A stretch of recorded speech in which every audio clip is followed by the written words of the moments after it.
Hey now, it's brew day and I'm out in the garage here, which is a little bit cramped because of some renovations that I'm doing here, but we're gonna make it work. Now I'm in the mood to brew a hoppy wheat beer. Now I've done this before and it's one of my favorite beers for slightly warmer weather, but today I'm going to have a little bit of a twist on it and try to dial down that original gravity and the bitterness, create more of a session hoppy wheat beer. Now this is sort of a little bit of a combination between a lighter pale ale and an American wheat beer, as it's got a little bit of character malt to it, but it's got a decent amount of wheat and then some American hops in there for fun. But it's a beer that this recipe offers a lot of wiggle room insofar as the malts that you want to use and the hops that you choose for it. So anyway, come along for the ride.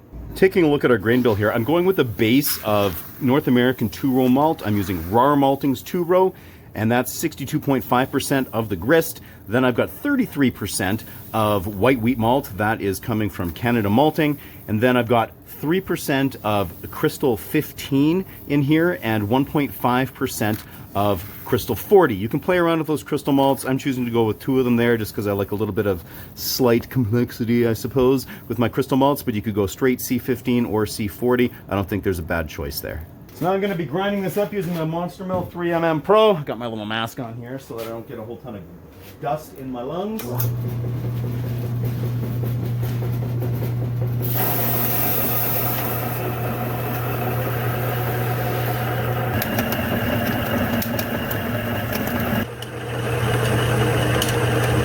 So I've got my strike water ready and I'm just going to dough in here. Grain in, get it mixed up. This is a nice recipe because it's really quite simple process-wise. It's just a single infusion mash. This is something that easily translates into like a cooler mash tun or a brew in a bag process if that's what you've got for equipment. So I have this mash recirculating here. I'm holding this at 66.1 degrees Celsius or 150 Fahrenheit. I'm going to mash for an hour. After that hour mash, I am just stepping up here to mash out at 75.5 Celsius or that 168 Fahrenheit range. Gonna hold it here for a little bit and then we can begin to sparge. If you are running with a cooler mash tun or a brew in a bag system or something like that where you can't actually step up in your mash tun, you could always just sparge with hotter water to get it up to that temperature. After letting this mash out for about 20 minutes here, I am now just beginning the process of fly sparging and running off into my boil kettle. Flame on! So we've just hit a boil here with this wheat beer and there are no hops to add until there are 20 minutes remaining. So as this is a 1-hour boil, we've got some time to kill.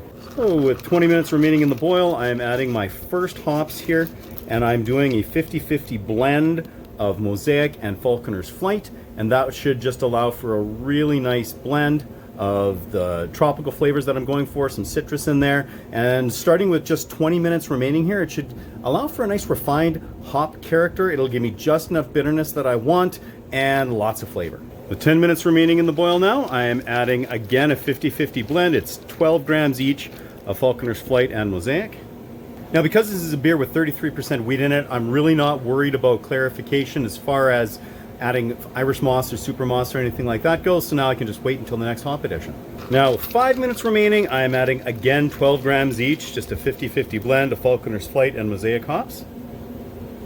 And we just hit 0 minutes, that's flame out, so I'm adding my last hop addition here, which is again that 50-50 Falconer's Flight and Mosaic, but now it's 28 grams of each, and between the 20, the 10, the 5, and the flame out additions here, there should be a good amount of that Mosaic and Falconer's Flight hop flavor and hop aroma.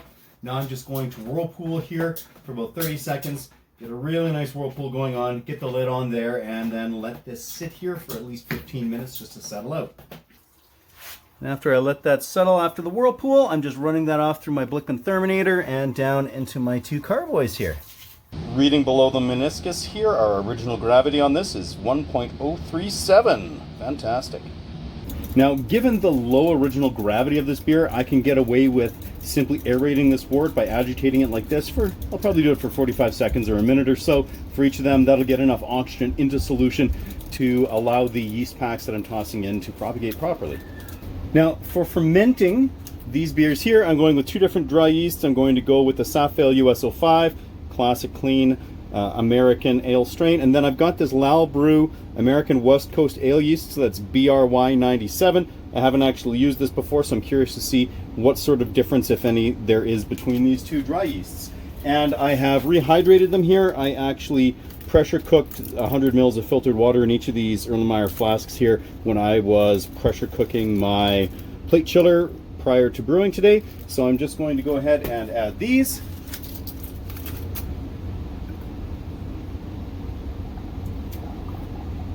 I am going to just spritz out my funnel here with some Star San prior to adding the second yeast strain here.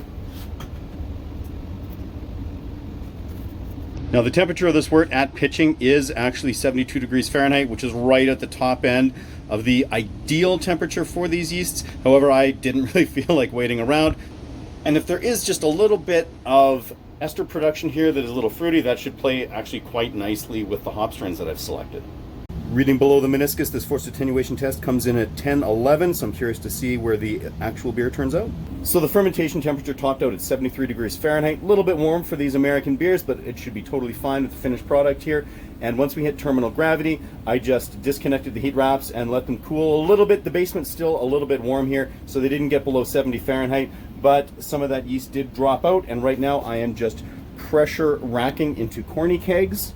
And after that, I'm going to clarify and carbonate.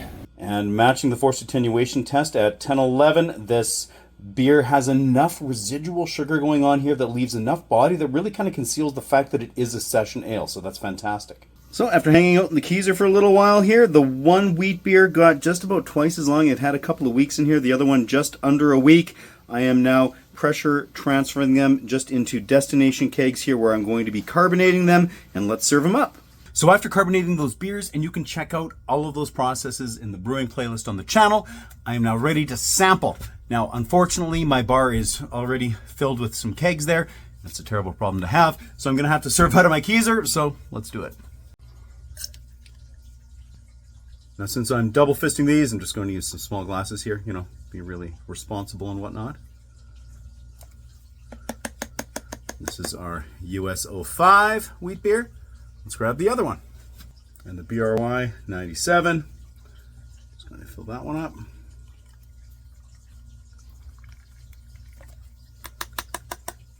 And there we are. So I can't dispense out of the bar, but at least we can enjoy the beers here by the bar. So let's check it out. So starting off with actually a little appearance check-in.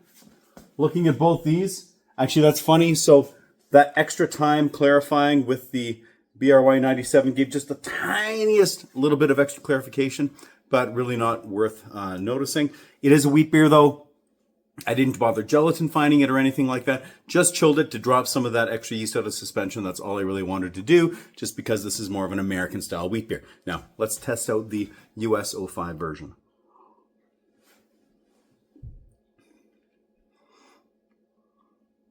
Okay, so tasty. Lots of that hop character there from the Mosaic and the Falconer's Flight hops. This is, it's really, I really like that nice blend between that sort of citrusy tropical fruit flavor going on there. The nice thing about doing all that late hopping is that it has a really nice, clean bitterness. It's not over the top. It's very, very nicely refined. I like this on sort of all of my more like hoppy American style beers. That's delicious. Let's try this out here.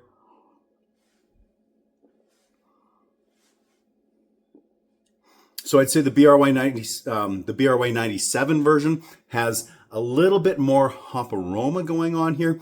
As far as the flavor comparison between the two, mainly it's really just in the hopping. I think that I'm detecting a bit of a difference. We've got a little bit more citrus coming out here in the BRY-97. Other than that, like the grain flavor coming through here, it's got a lot of that weedy tang going on. Just a little bit of the crystal malt character coming through. Other than that, it's nice, kind of grainy. It's super delicious, really light, refreshing. And having that lower gravity in that ensures that lower alcohol percentage, which is really what I was shooting for in here. Just a nice, sessionable, American, hoppy wheat ale. So yeah, big win, love it. Give it a whirl. If you try it out, let me know. And until next time, keep it at 11.